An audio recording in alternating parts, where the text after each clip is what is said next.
substance abuse fields. This is the first time he's ever delivered this talk, and so we're quite privileged to have him do that for us.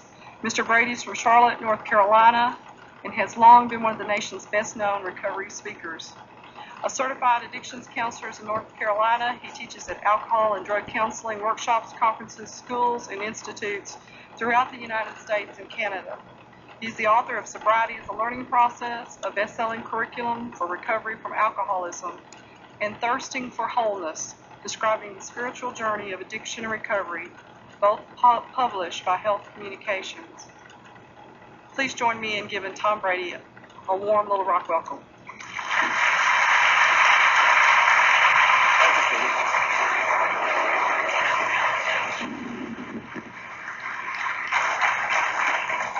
I don't know if this microphone's on, is it? Can everybody hear? I can hear me coming through this thing. I lost my name card, and so I forgot who I was. But I'm really practicing anonymity, I guess. My name's Tom Brady, and I'm an alcoholic. Some of you out there no doubt know me by another name, Puddinhead. And some of them called me that this afternoon, and I said, look, I'm here as a professional tonight. You can't call me Puddinhead, because that's not a professional name. I want to thank Karen and Charlie and all the others for having me back out here. This is one of my favorite places to be. I don't know why they keep asking me back, but I'm glad they do, and I'll come again next year if you want me to. She said it all depends on how I do tonight. And like I said, I've never done this particular one before, and it has a special personal meaning for me, as I'll get into as I go. I guess I'm what is known as a dinosaur in the field of addictions. There are many people out there looking for new ways to recover and to deal with the problems of sobriety. I'm not, because I'm satisfied that we already have a way. It is the way which has worked so consistently, so well, for so long, for so many. As a matter of fact, it's worked so well in my life that if I can manage to stay sober until a month from tonight, I'll have 29 years of sobriety.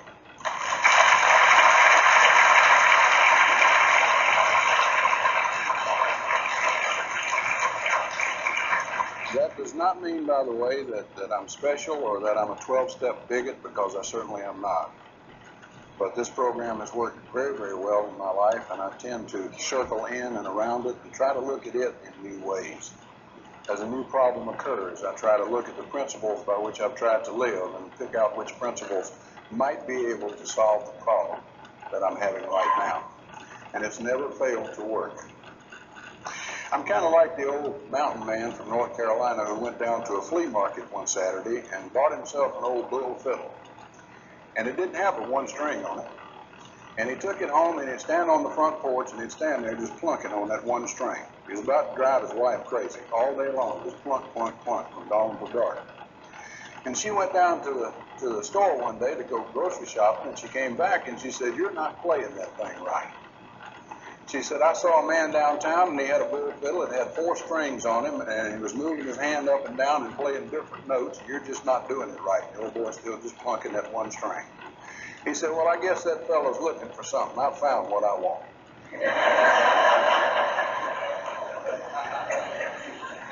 I am not a spiritual giant. I'm not a psychiatrist. I'm kind of leery of people who are looked upon as spiritual giants. You know, some people get too spiritual. I went through a phase of that in my recovery, long about 2 years, where we go through that period called the terrible twos, where we know everything there is to know, and we wonder why anybody asks anybody else anything. And I'm glad I'm out of that. It's nice to say I don't know every now and again, but I heard a story about a guy that was getting so spiritual, all he could talk about was God, God, God, all the time, 24 hours a day. And his wife was sick of hearing it. But he woke up one morning and he said, "I'm so close to God, when I went to the bathroom last night, God turned the light on for me." And he said, "When I left, God turned the light off." And she said, "You old fool, you peed in the refrigerator again."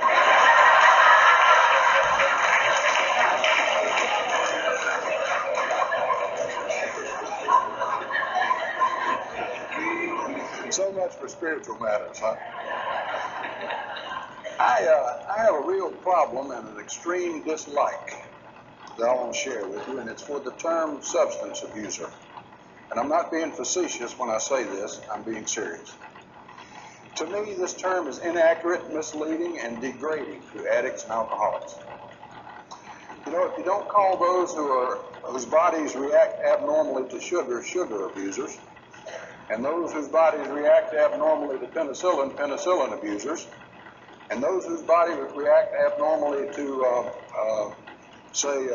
pollen abusers, then why do you call those whose bodies react abnormally to alcohol abusers? Good question. Is there still a stigma? You bet there is. And it's alive and it's well. And the strangest thing about it is that it's being perpetuated by some of the people in the field of addictions. The term alcohol abuser is inaccurate and degrading because it clearly indicts the alcoholic, and vindicates alcohol. It says the person is totally to blame and the drug is totally innocent. The alcoholic is the villain and the alcohol is the victim. Now to me this is not surprising since alcohol is the sacred drug of our society. And it seems like we'll go to any lengths to protect it. What is surprising to me is that the field of addictions, which should be working to eliminate the stigma, and as a matter of fact is still perpetuating the stigma by using this erroneous terminology. I think we need to give some serious attention to this. I think it's not only absurd, I think it's wrong. I really do. I've never met an alcoholic who harmed alcohol, but I have known many alcoholics who were harmed and even killed by alcohol. And I submit that for your thought. I think we need to do some thinking. I know that we don't intentionally perpetuate this stigma, but by using this terminology, are we doing it? To make the point more clear, let's take a look at those who call people like me alcohol abusers. So-called social drinkers. Social drinkers made me sick when I was drinking, and they make me sick now. They go to these things called cocktail parties. I like to study words. Did you ever spend some time studying that word, cocktail? That is a very interesting word. It'll tickle you if you think about it long enough, you know. And a cocktail party is where you go to chit-chat. You know, that means you talk at me, and I don't care what you're saying, and I talk at you, and you don't care what I'm saying. We're just putting in our time at this cocktail party.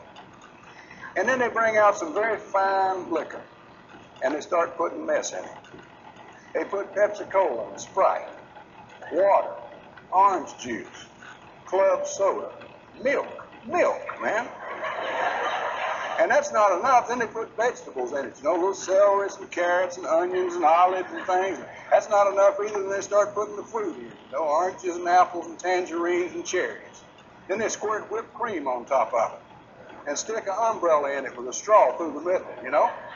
Now, when you take perfectly good liquor and put all that mess in it, that to me is alcohol abuse.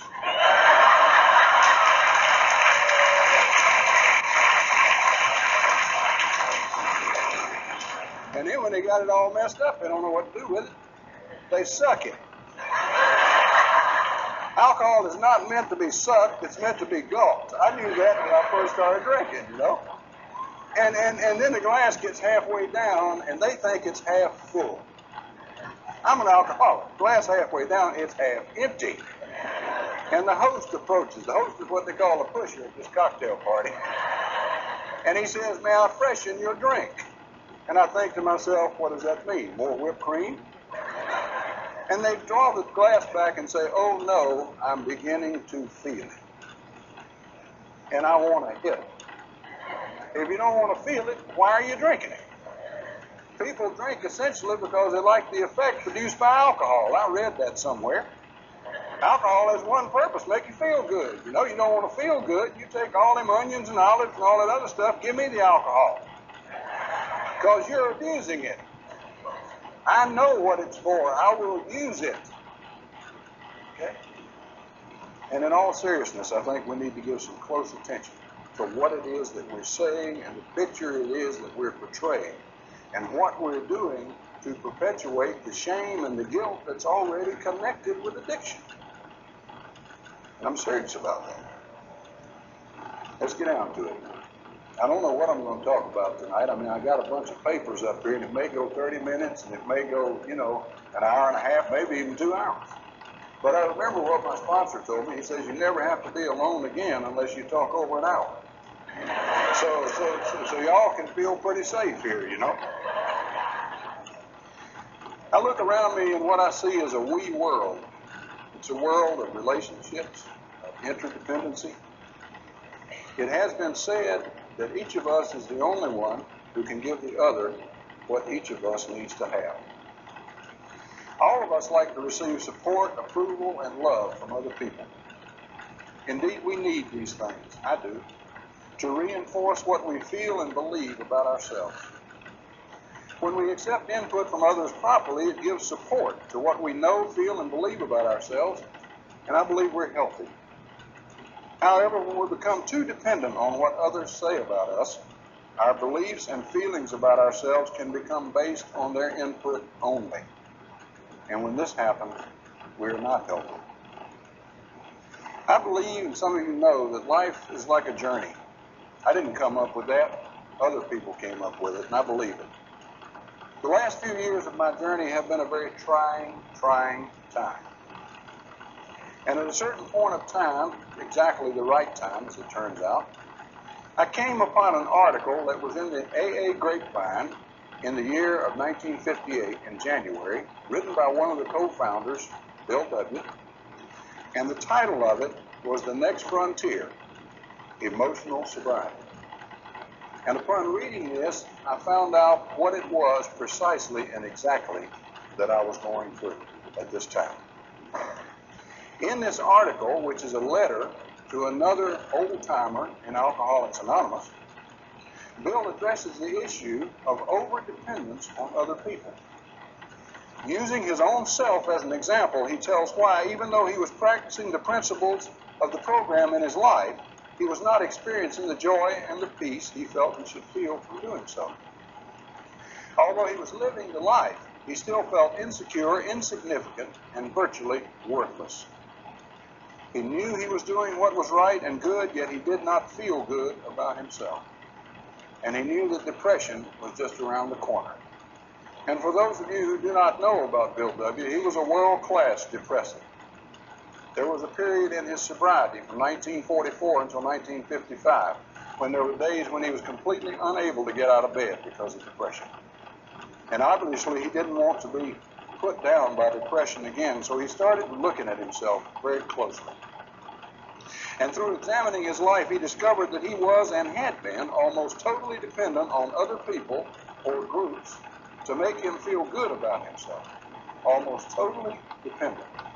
To give him approval and security and prestige. And what's more, he found that he was demanding of others that they give him these things by trying to control and possess them. In short, Bill discovered after 23 plus years of sobriety that he was emotionally unsober. He had become dependent on others to provide him with the feelings which should have come to him from himself as a result of his own actions. And it was his article, plus my own experience of being emotionally unsober, which set me to thinking about what I'm going to share with you tonight. Keep in mind, please, while I talk to you, that I'm a layman, not a psychiatrist, not in any sense an expert on anything. Therefore, I'm going to talk to you in layman's terms and in layman's language.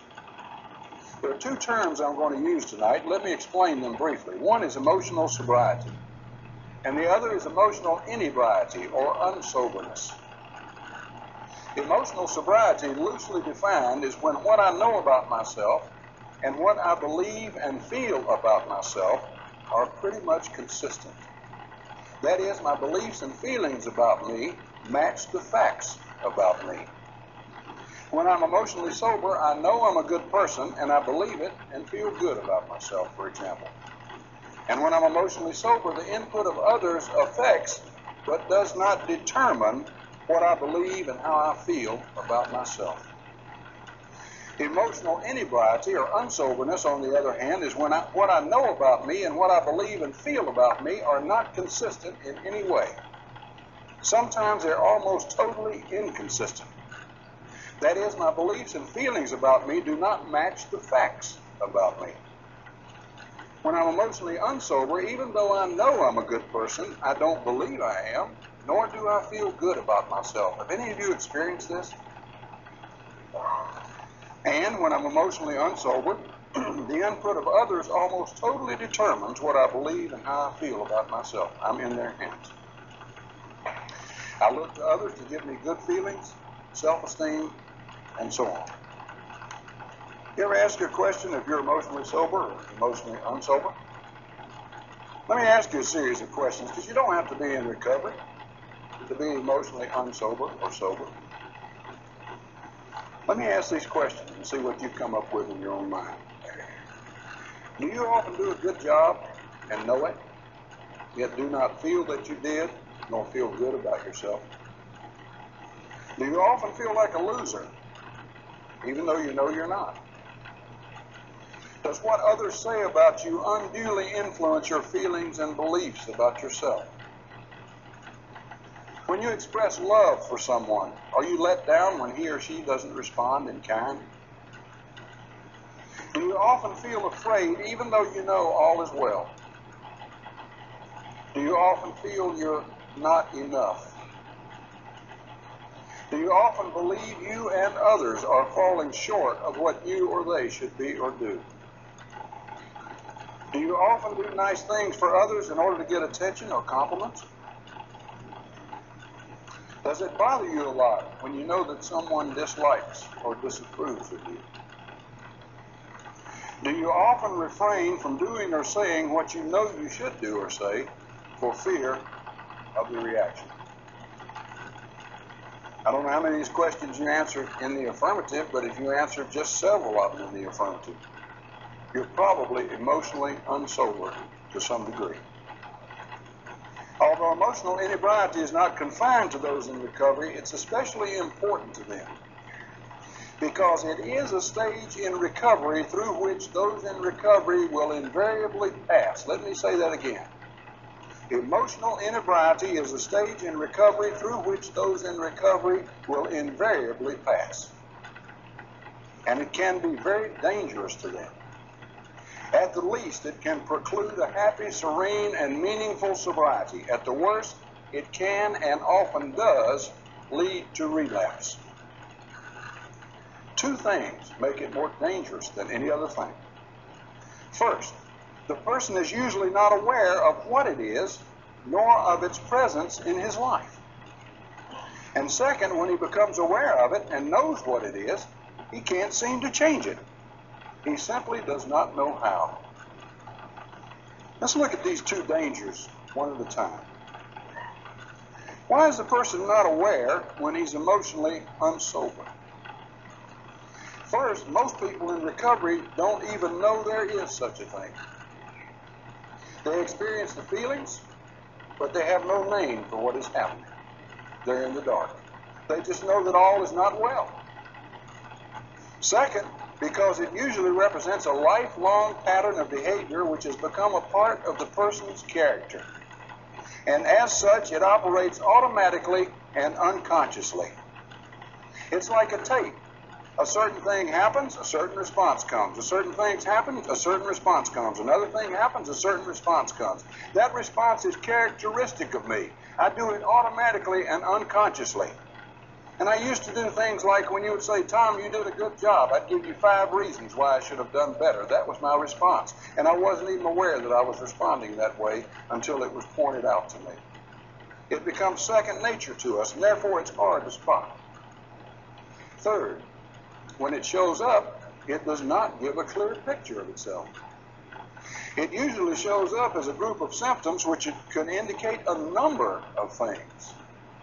Some of these symptoms are a lingering feeling that all is not well, a sense of uneasiness, feeling down, a dull, continuous sense of anxiety, a feeling of worthlessness. Because these symptoms could indicate several conditions, emotional inebriety is often misdiagnosed, usually as depression. Over my period of time in sobriety, it is amazing to me how many of my friends in recovery have been diagnosed as being clinically depressed when as a matter of fact, what they're suffering from is probably emotional unsoberness. What makes the condition so problematic is that it usually doesn't show up until the person is well into recovery.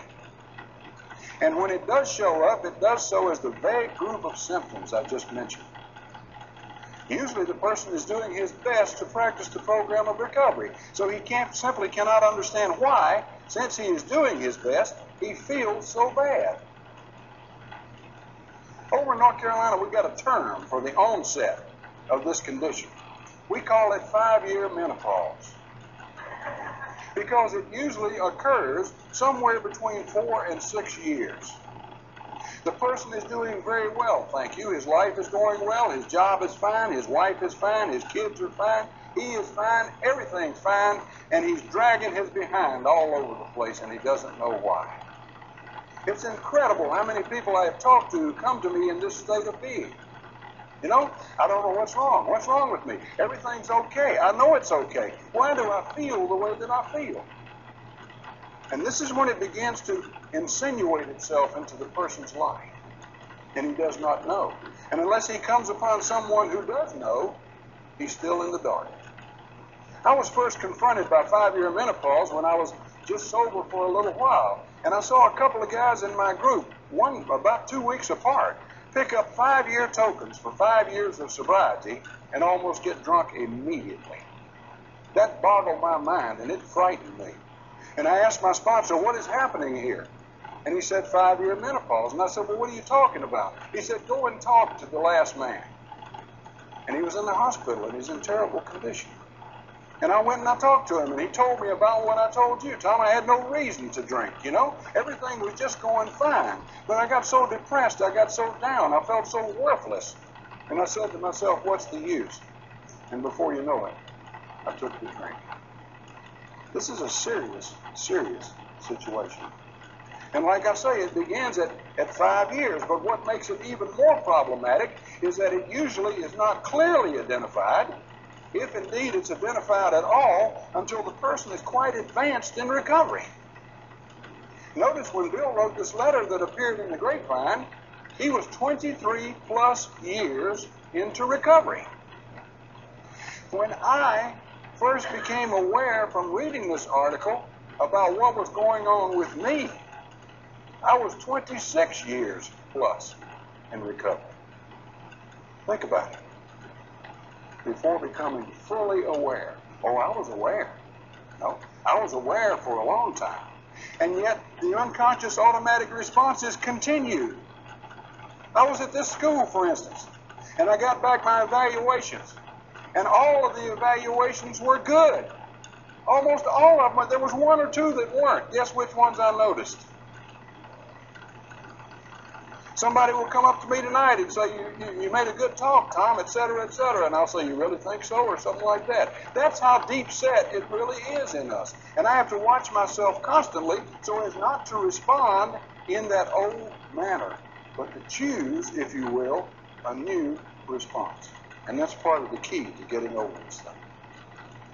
So is the nature of emotional inebriety that even though the person is doing well and knows it, something deep inside him refuses to let him experience the appropriate positive feelings he should have about himself.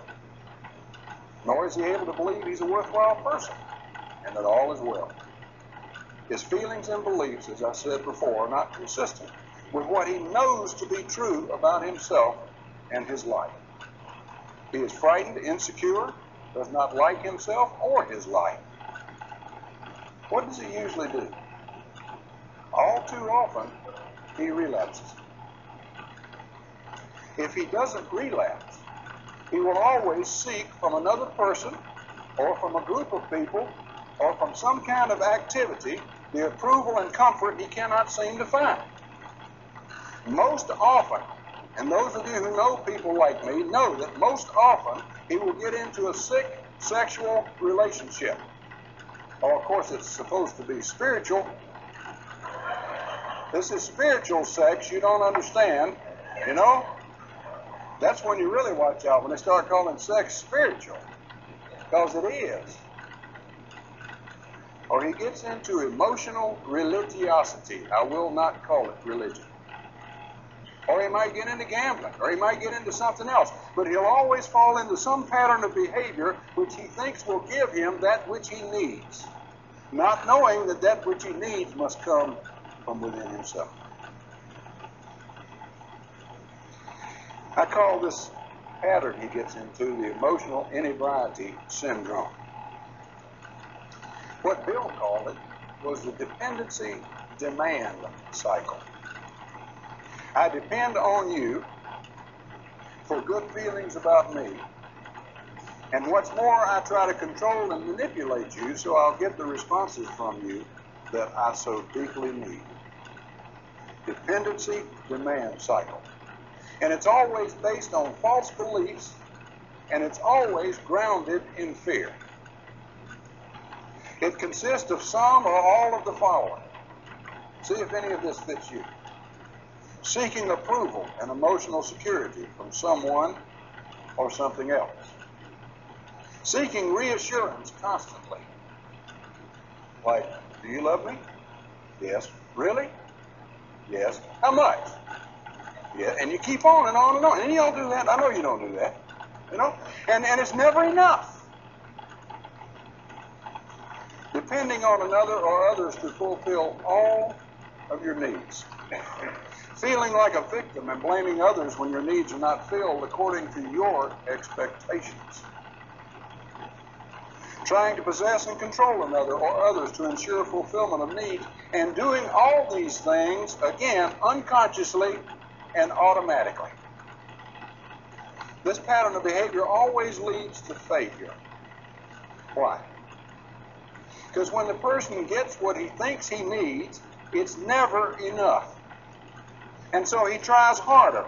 He pushes. And when he pushes, he drives the other people away. On the other hand, when he doesn't get what he thinks he needs, he falls into resentment or self-pity. And he tries harder. And he pushes more. And by the same token, he drives other people away from him. It's a lose-lose proposition.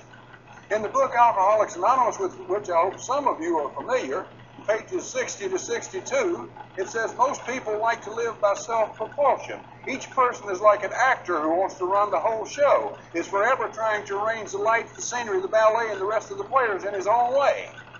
That's the story of it right there. You know who wrote that? Bill W. But he wasn't aware of what was going on in himself at that moment. Unconscious and automatic.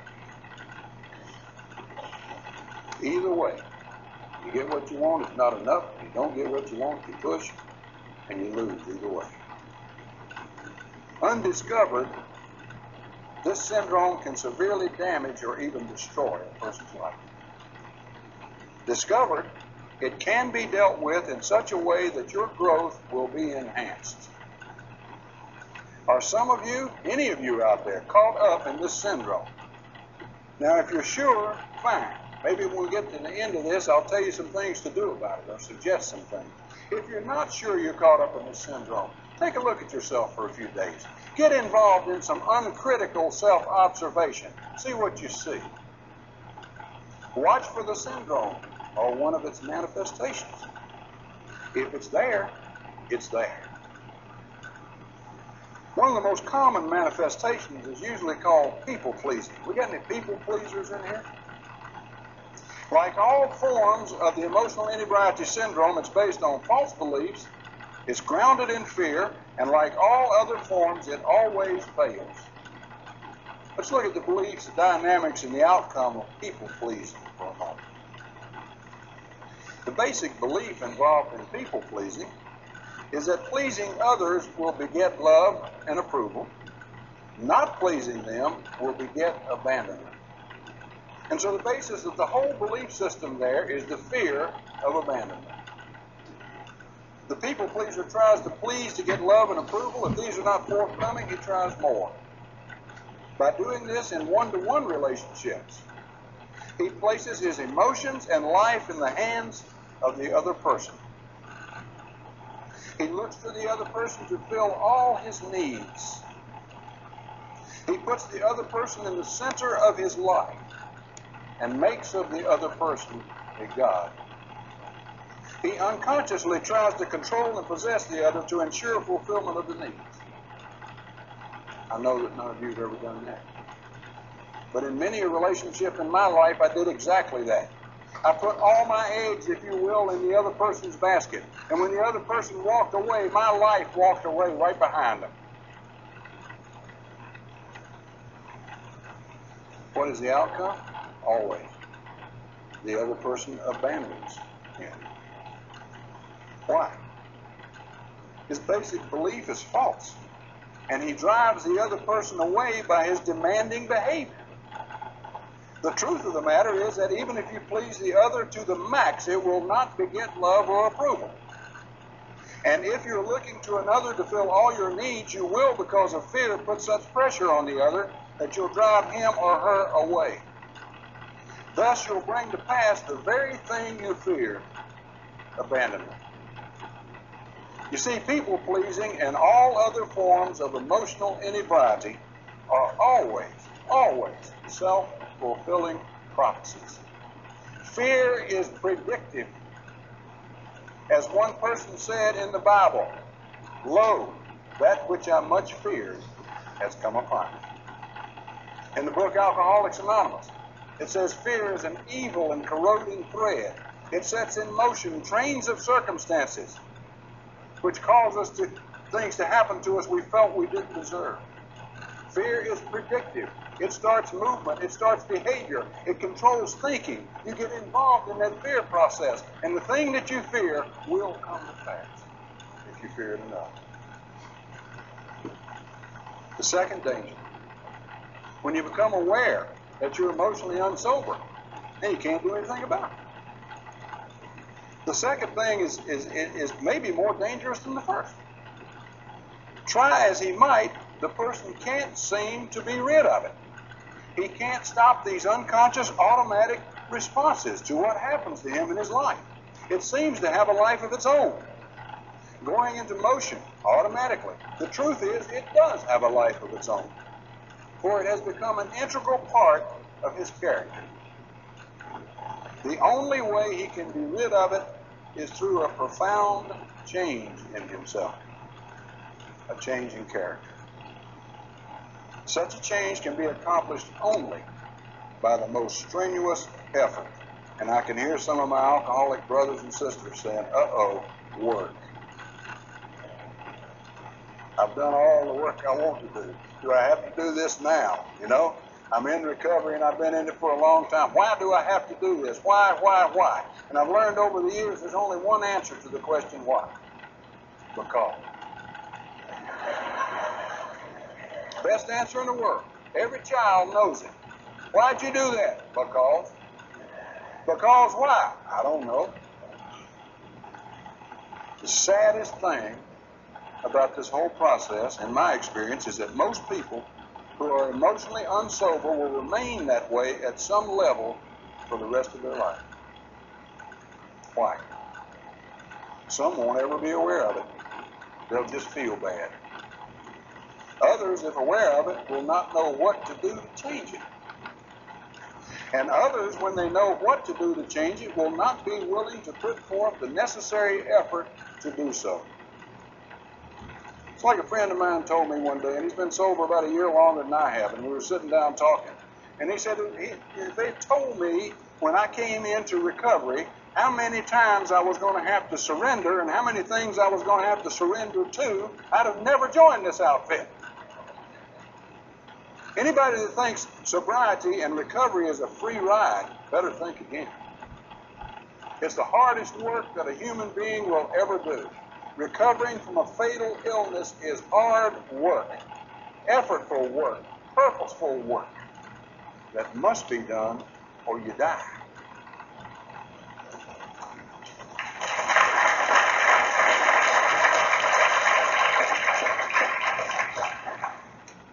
Only those who become aware they're emotionally unsober understand the nature of the problem. That's key. Have a way to deal with it and put forth maximum effort to do so, will be able to grow away from this thing. Grow away from it. That's the key. And even they, I have to say this, may never be totally rid of it, because it's so deeply ingrained in their psyche. Right now, it's important that we not overlook something which I consider vital to this whole matter. So far, we've looked at emotional inebriety, its nature, one of its chief manifestations, and this is good as far as it goes. But we've not yet seen where it all comes from. My speculation, what are the basic causes of it? My ideas, from whence does it come? You don't have to agree with me, but I've come up with these things, and I want to share them with you. What is this something deep inside which refuses to let the person who is a good person and is doing well feel good about himself and believe he's a good person? I want to call your attention to what I am convinced is the most significant cause of this entire problem. The chief barrier to emotional sobriety, the most malignant of all defects of character. I want to call your attention, if you will, to self-hate. We don't hear much about self-hate. Well, I think we need to. Self-hate is kind of self-esteem in reverse. It is Narcissus going down to the brook and hating his reflection. It consists of a set of unconscious beliefs about self, such as, I'm no good. I'm unworthy of love. I'm a failure. I'm a loser, etc., etc., etc. What's dangerous about these beliefs is that they're negative and they're false, and that they set in motion a self-fulfilling prophecy. I submit to you that if I believe I am a failure, I will be a failure, no matter what. If I deeply believe I'm no good, I will prove that out in the way that I live. If I believe in my heart that I'm unworthy of your love and you try to love me, you will be hurt. How many times in the addict's life do those who are closest to us and love us the most get rolled over like a steamroller? We don't want to do that. And guess what happens? When we do that and we realize we've done that, the self-hate deepens. I really am no good. I really am a failure. I really am not worthy of that person's love. It builds on itself and builds on itself until the alcoholic or the addict who comes into recovery usually despises him or herself and is not aware of it. It bothers me, to sit around meetings sometimes and I hear somebody profess how much they love themselves and how much they like themselves, because you know what? If they have to say it that much, they really got a problem with it. I know, I used to say it. Where does self-hate come from? There are those who would say, well, it comes from addiction. I don't think so.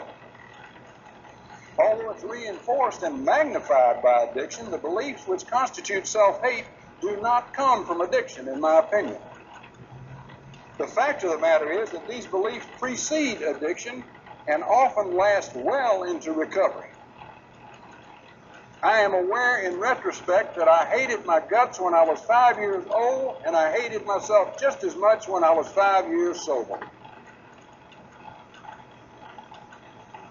I don't think it comes from addiction, but addiction surely breeds more and more of it. In my opinion, these beliefs are the result of the bonding of the guilt and the shame and the remorse of a person's whole lifetime. Think of it. The bonding of the guilt, shame, and remorse from your whole lifetime in one ball inside of you with a label on it. I'm no good. And they also come, I think, from significant childhood influences. I would urge our churches to be very careful about what they tell children, because children are open. They're like little blackboards you can imprint anything on. And some churches, not meaning to, talk on an adult level with these children. I don't even think you ought to talk to adults this way, but that's my opinion, okay? And And here we have a situation in which religion, which should comfort and sustain us, and help build our self-esteem, is constantly and forever tearing us down. When I was a little boy, I loved church. Sunday school part of it. I'd go down to Sunday school and I'd hear about this kind and gentle man who loved little children. I liked him. I like him now. Then I'd go upstairs, man. And this sweet man who I knew as the minister who visited my house, and we played catch together, out in the front yard. He was a nice man, except on Sunday mornings. He got ugly, man. And he was sitting there and he was saying something that went like this. God hates sinners. Everybody's a sinner. Sinners are going to be put to death. And I'm sitting there, I don't know what I've done wrong for God to be mad at me. But I'm a person, therefore I'm a sinner, therefore I'm going to get killed. Now, I'm dead serious about this. We need to be very, very careful about what we imprint on children's minds.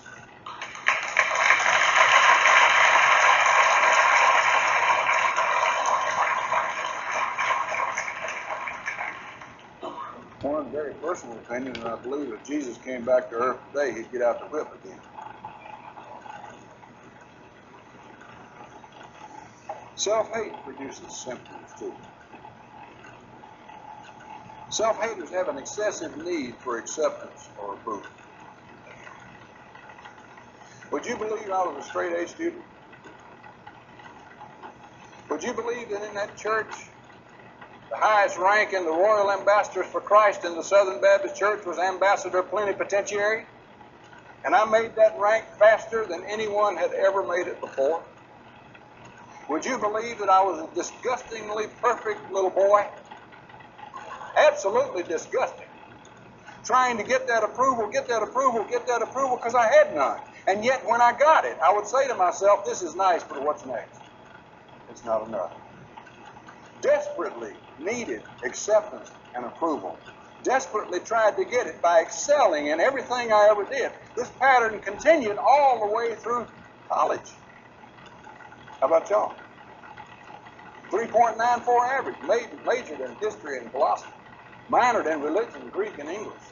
Soloist with the college choir, sang in the alumni quartet, founded the college dance band, outstanding biblical student. How's that for a drunk? Who's who in American universities and colleges 2 years running. Every honor there was, I won it, and I was drunk 75% of the time. Get out there and please them, and they'll love you. And they did, but I didn't.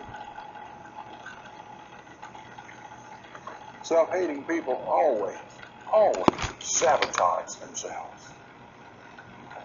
I had a friend, in the program, an older man. He's dead now, long dead, but I'll never forget him. He's one of my heroes. And he used to say, in my life, when things got good, that was bad. Every time things got good, I'd mess them up. Have you noticed this pattern in your clients or in yourself? When life is wonderful and there's absolutely no reason to do anything that might change that situation, you do it. In the book Alcoholics Anonymous, which I revere, by the way, there's a story about the man who has special talents and abilities, and he uses these to build up a bright outlook for himself and his family, and then pulls the whole thing down around his head by a senseless series of sprees. There's the self-hater. Sabotaging yourself. Not doing what you know you should and doing what you know you shouldn't. Why? Self-haters treat themselves very badly. They may put up a show on the outside, but they really treat themselves really badly. I'll tell you, when I look back at how I treated me, if anybody else on the face of this earth had treated me as badly as I treated me, I would have killed them. I put myself down all the time. All the time. I remember reading a little book by Sidney Simon one time called Vultures. And vultures were what he called these put-downs that we do on ourselves all the time. And I said initially, I don't do any of that stuff. And then I started watching myself. I could have written the book and added to it. They negate compliments. Don't you just hate it? You compliment somebody and they throw it back at you. You hate that. One of the first times I became aware of my own feelings about myself, I was sitting around a breakfast table with a bunch of my friends and my wife and a friend and his wife and their oldest daughter. I remember the scene just as well as if it were happening right now. And people were always telling me what a fine person I was and what a good job I was doing, and it didn't set. I didn't like it. And I'd always come back and say, well, how can you say that? Well, don't you know? And my friend finally said, look, I'm getting sick and tired of giving you compliments and having you throw them back at me. You are a fine man, you are doing a good job, and that's enough, and shut up about it. Well, you know me, I didn't shut up. I kept on. I said, if I'm such a good man, all of you take a positive inventory of me. And boy, I had them in, and I slammed out the front door. And they did. About a week later, I was handed a stack of papers about this time. He said, here's your positive inventory, done by your wife, my daughter, and me. Go read it. I said, I'll get around to it. He said, read it now. And I sat in there and I read it and I cried. Because they didn't say anything that was not true. I knew it, but I could not feel it. God, that's a hell of a situation. Everything they said was correct. I knew it was correct, but there was no feeling with it. I didn't believe it. I couldn't bring myself to believe it. There was a conflict inside, a wall, a barrier that was keeping me from doing these things. People who hate themselves are unable to tolerate any criticism whatsoever. If you criticize a self-hater, you're putting yourself in danger. It's almost like he'll say to you, you don't dare put me down, that's my job. I'll do it, but don't you dare do it. So you got a situation where you can't compliment, you can't criticize. Anything you say is wrong. Self-haters always hurt those who love them the most for the reasons that I stated before, and then hate themselves more for doing it. They condemn themselves. Not evaluate, not judge, condemn themselves. They do little things like I was going through the front room one night on the way to the kitchen to get a drink of water, and I'd made that trip a lot of times. And there was a coffee table in there. And I hit my little toe on the coffee table. Now that hurts. You know that? And I'm in there in the dark, jumping up and down on one leg, and I'm saying to me, I'm not even going to use the language. You sorry, no good, stupid SOB. And my toes hurt. And finally I came to my senses. I said, your toe hurts, sit down and take care of it. And I did, you know. And then I said to myself, anybody can hit their little toe on a coffee table in the dark. That doesn't make you all those rotten things you just said you were. Now go on and get your water and be very careful when you go back to the bedroom. And a self-hater, if he's going to become a non-self-hater, must learn to have this kind of conversation with himself or herself. He must learn to do it. Talk to yourself. You're the one who's condemning you. You're the one who must relieve yourself from your own self-condemnation. No one else can do it, no matter how well-meaning they may be.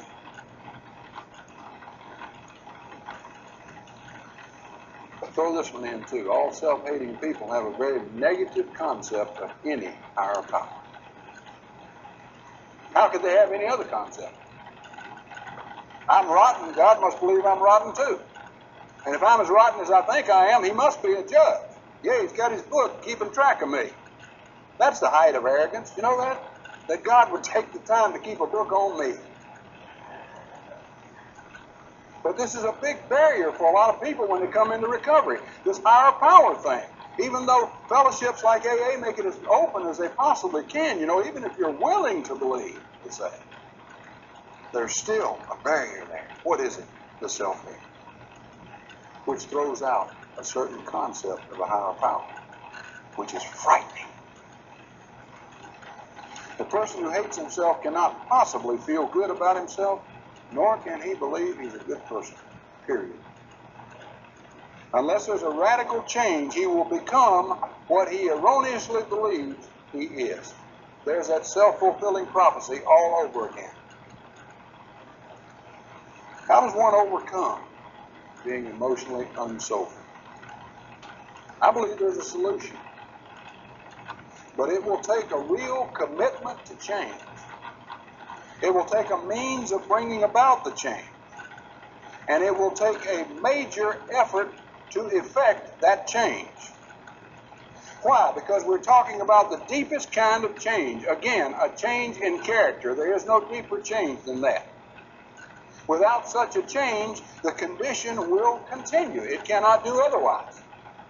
I was out in Kentucky not long ago, and I bought myself a t-shirt. And the caption on the t-shirt says, "If nothing changes, nothing changes." I like that. That's a truism if there ever was one, you know? And then I heard a man say, if you always do what you always did, you'll always get what you always got. There must be a change in the person's deepest structure of being. Character cannot be changed by thought. Oh, I just won't do that anymore. Oh, I'll just stop this behavior right now. No, you won't. It takes more than that. There was an old timer in the program who used to just wait for me and point his finger at me and say what I thought were silly things to me. And one of the silly things he would say to me is, "Boy, you can't think your way into good living. You must live your way into good thinking." And I thought that was the stupidest thing I'd ever heard in my life. But it's not. It's not. Another man said, "Which of you, by taking thought, can add 1 cubit to his stature?" Character is never changed by thought. Nor can character be changed by prayer alone. Neither can affirmations or positive input from other people effectively change one's character. Why? Because the problem with which we're dealing is rooted in self-hate. Note the word self. Thought and prayer alone cannot do much to alter it. There's one of my favorite stories about a rabbi and a Catholic priest, and they went to a boxing match together. And they were sitting there, and one of the fighters before the fight got down on his knees in his corner and did this. And the rabbi says to the priest, "That's one of your boys, isn't it?" And he said, "Yeah." He said, "Tell me, what does this mean?" The priest said, "Don't mean a damn thing if you can't fight."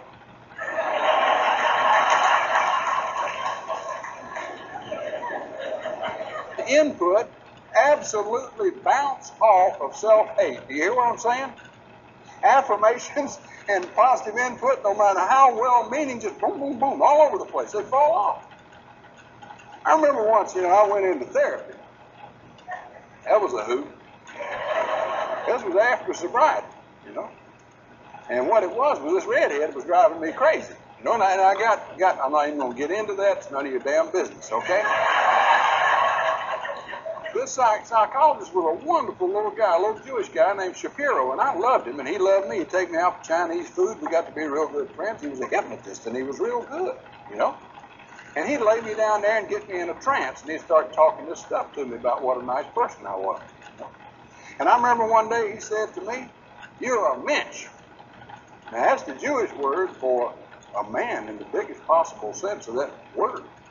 And from a deep hypnotic trance, I responded, "Bullshit."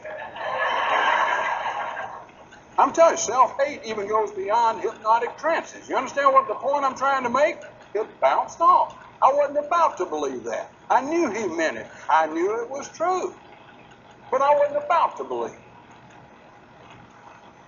So there must be more. And that more is sustained action. Notice the word sustain. Sometimes I forget, and sometimes my brothers and sisters in recovery forget that recovery is a process, not an event. It is a way of life, if you will, to replace the way of life called addiction. It has its own value and belief systems, just as addiction did. And it has to be worked on every single day, because this day is all that there is. Now is eternal. It is always now. So we got to do it, and we got to do it through sustained action on proven principles. And then something will happen. One of my friends is fond of saying, if you sow a thought, you reap an act. If you sow an act, you reap a habit. If you sow a habit, you reap a character. If you sow a character, you reap your destiny. We build character by doing it and doing it and doing it and doing it and doing it until it becomes second nature to us. Characteristic of us, if you will. The change we're talking about is a change from self-hate to self-esteem. Opposite pole. It can be aided and reinforced by others, but it must be born and grow within the person himself. There is no other way. After all, self-esteem is self-esteem. Let's look at some ways in me that I've come upon. And some of you probably know how to handle this problem a lot better than I do. But the search for it and the finding of some things that are taking me out of this valley that I've been in is very important to me. And that's the reason I want to share them with you. One of the reasons I wanted to talk about this tonight for the very first time is this is a part of my journey. This is a part of my process. It's important for me to share this with you. The first thing that I think any person has to do is to accept himself or herself exactly as they are right now. I don't think any change can ever occur until the struggle inside is ended and the person is, if you will, in neutral. Carl Rogers said, a curious paradox. The moment I accept myself just as I am, then I begin to change. Acceptance stops you, takes you out of gear, centers you down, makes you sit still, and you can change. Another part of the process is surrender. Surrender what? Surrender the need to control and possess. Surrender your need to demand things from other people. Stop demanding. Surrender your unhealthy dependency on other people and other groups and other institutions. Surrender the idea, please, that you can change without help. Surrender your expectations.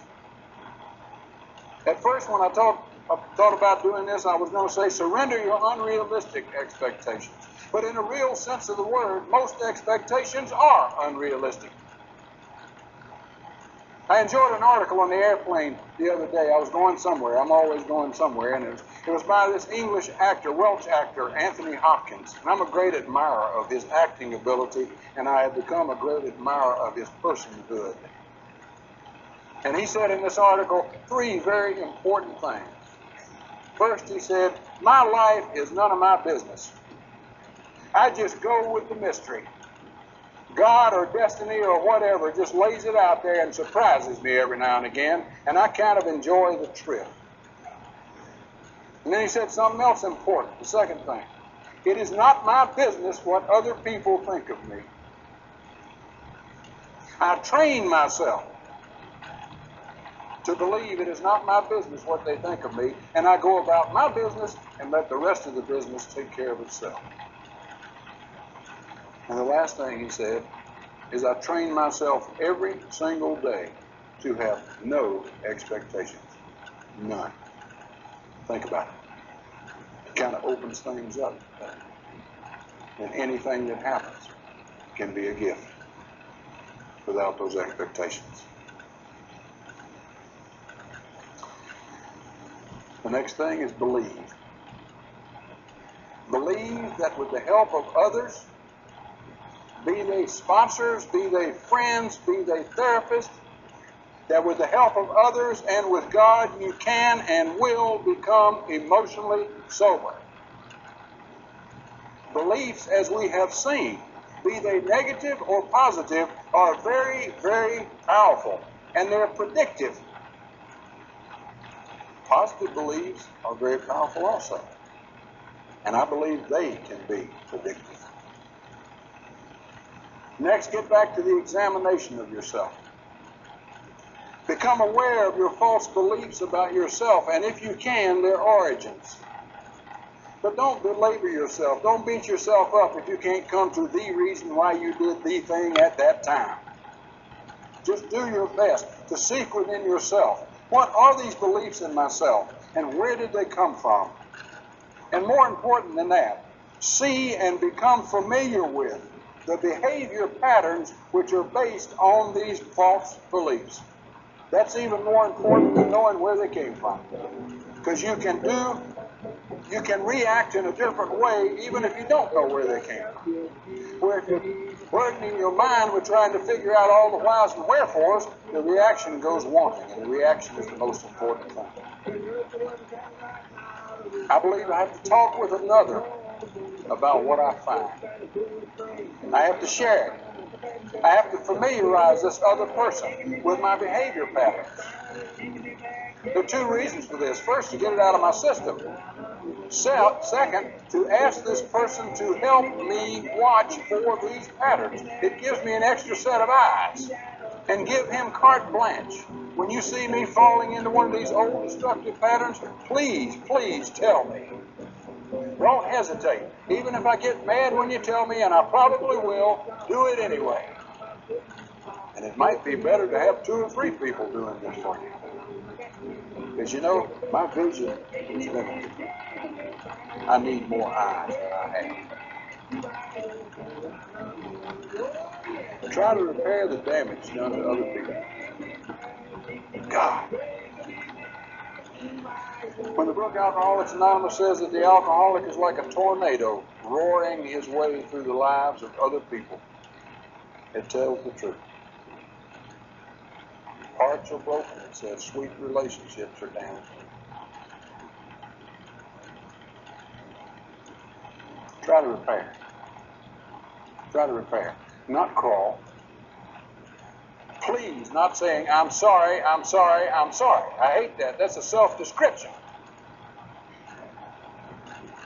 Say, I was wrong. And I'm working on this. And I'm trying not to do this anymore. And I know that I hurt you. And if there's anything I can do to make that right, please tell me what it is. I will do it. That's what an amend is, not an apology. It's an attempt to repair. And an openness and willingness to do what is necessary to make that repair.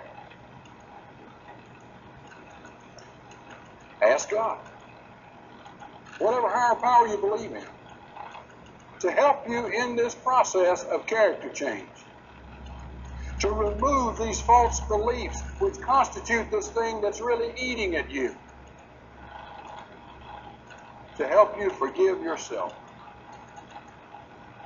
Any of you ever had it said to you like I had it said to me real often? I forgive you, God forgives you, what can't you forgive you? And all I could say was, I don't know. To forgive literally means to cease to resent, to give up the need for revenge or retaliation. So when I forgive myself, if I can really do it with God's help, then I'm no longer going to beat up on me. I'm no longer going to hold these strong negative feelings toward myself. And of course it's a process to come out of it. But it has to start somewhere, and I don't know about you, but I need some help. So call God into the picture if you believe in God. Even if you're willing to do it, try it. Real important.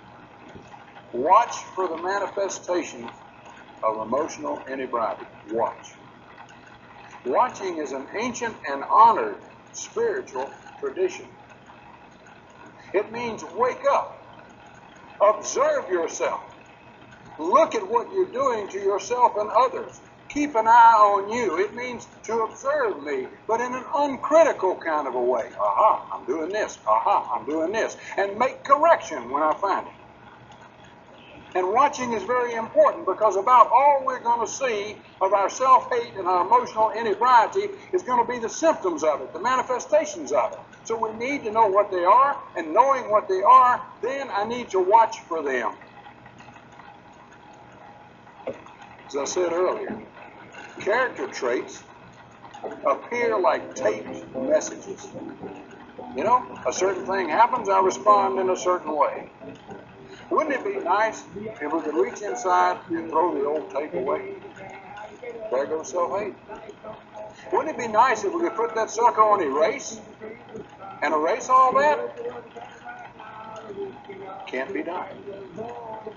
How many of us have tried it? Oh, I'll forget that. Oh, I've forgotten about that incident. No, it's on the tape. The only way to change those old messages is to watch for them, and when they start to play, stop them immediately and replace them with a new message. In other words, put a new message over the old. For instance, if you tell me you love me, and I go into my typical response to that, how can you love me? 1, 2, 3. I catch myself and I stop myself and I say, excuse me, I know that you love me and I love you too. Now I put a new message on the tape. And I believe if I put enough new messages over the old message, that after a while the new message will in fact become the old message. And when that happens, when my responses are no longer what they used to be, my character has indeed changed. And that's work. And if you don't believe so, just try observing yourself for 1 hour. I invite some of you to do it. You're sitting out there saying, I don't feel that way about myself. Watch yourself for 1 hour or 2 hours or 3 hours for how many times you put you down. It might amaze you. And when you catch yourself doing it, stop. And give yourself a pat on the back. As we say over in North Carolina, cut yourself some slack. Wouldn't be bad if we'd cut other people some slack too. You know that?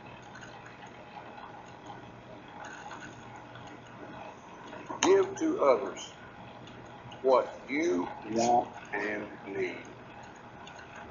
Precisely what you want and need. Give it to somebody. You need some love? Go love somebody. You need some kindness? Go be kind to somebody. You need some compassion? Be compassionate towards somebody. Do you hear what I'm saying? Give away exactly what it is that you want and need. And give without any expectation of any return. Just do it. Give, if you will, anonymously. And I'm serious about that. Try doing good things for people and not getting found out. Don't tell anybody. Just smirk. Now that doesn't sound difficult, but it is. You know? I remember one time I did a real good thing for a college back in South Carolina. I can talk about it now, you know. And this old fella had told me, you know, about never tell anybody what you do for anybody else. And I was going to keep it a secret, and I was just giggling and everything. And somebody asked me, where'd you go? And I told them. They said, well, what'd you do? And I told them. And they said, well, what'd you do then? And they just came flying out. All the good thing that I had done just came flying out. I wanted them to know it. Why? So they pat me on the back. When I can give to you and not need to be found out or noticed, I've made a quantum leap in recovering from emotional inebriety. As a matter of fact, I've made a quantum leap as a human being, because human beings, I believe, are here to give to one another and to keep on giving. And so the last recommendation is give to others what you want and need without expectation. Do it anonymously and keep on giving. And what you'll begin to notice is that giving in this way makes you feel good about yourself. It's funny how we miss the little things in life. When I do something nice for somebody, it makes me feel good. Now, why is it I don't go out and do more nice things? I don't know. You begin to realize that giving without expectation is its own reward. I think if you'll do all these things, and if I will do all these things, and more, we will discover the great law of life. Some people call it karma, and it's secret. What we give is what we get. It is by giving to others what we want and need that we receive what we want and need. What goes around comes around. The very essence of becoming emotionally sober is the realization that this is a giving life. And through giving, we receive. How many of you were taught that? I wasn't taught that. I was taught this is a getting life. If you want what you need, you got to get out there, outthink, outperform, and outmaneuver everybody else on the street to get what is yours. We even have common sayings in our society. You know, the early bird gets the worm, doesn't he? The devil takes the hindmost. It's the firstest with the mostest. All of it says, get, get, get. Except spiritual programs and spiritual teachers. And every one of them, check me out, to the person has said, give, give, give. What you sow, that also shall you reap. That's pretty clear, isn't it? Cast your bread upon the waters, and it will return to you. That's pretty clear, isn't it? Or, having had a spiritual awakening as a result of these steps, we try to carry this message to give. It is, in fact, I believe with all my heart, through giving that I shall receive. I hope this has been helpful to someone. It has helped me just to talk about it. Thanks for allowing me to be with you.